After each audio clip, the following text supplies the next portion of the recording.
ए में कुछ भौजाई हो जाई तनी अलगे हाँ माजा ले ली सा कैसे लेवेली सा आही बाप भाव में पूरा भोजपुरी के बोले वाला माता बहन बेटी से निवेदन बा हाँ जौन हमने के दादी या माई गीत गोले वालो गीत के रउआ लो अमल करी हाँ लड़किन के कहला में पढ़ला के कम नहीं खे नहीं तो कुछ गा दिए सो आही भाई तो कापी में लिख लिख के हाँ तेलुगु भाषा में गाओ तरी सा तेलुगु हाँ तेल लगू नखो जानो ना काच का शैली काचे के खूंटा दे हम बासे के हाँ अब बताई बांस के खूंटा आदमी में ठोकल जाला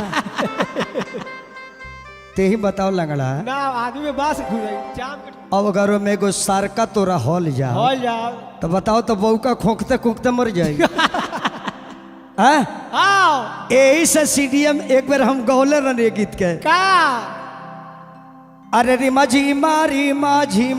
देवा बारी सी गईले रिमा झीमा मेरा बारी सा गईले रिमा झीमा देवा बारी सी गईले रिमा मेरा बारी सा गईले अब आंगना में लाग गई गाई रे मन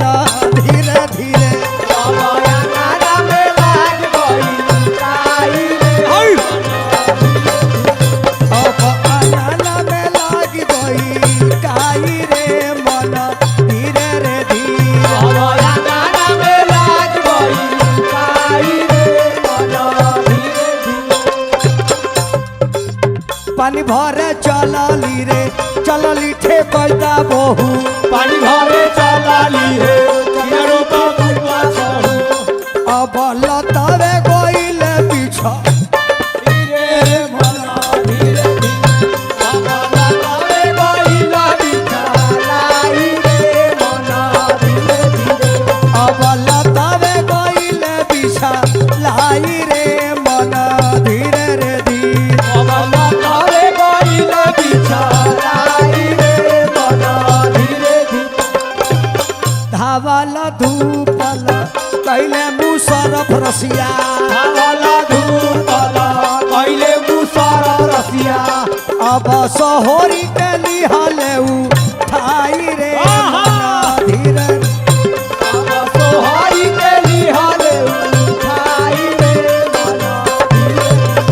अब सहोरी के लिहले ठाई रे मन धीरे रे धीरे बाबा सोहाई के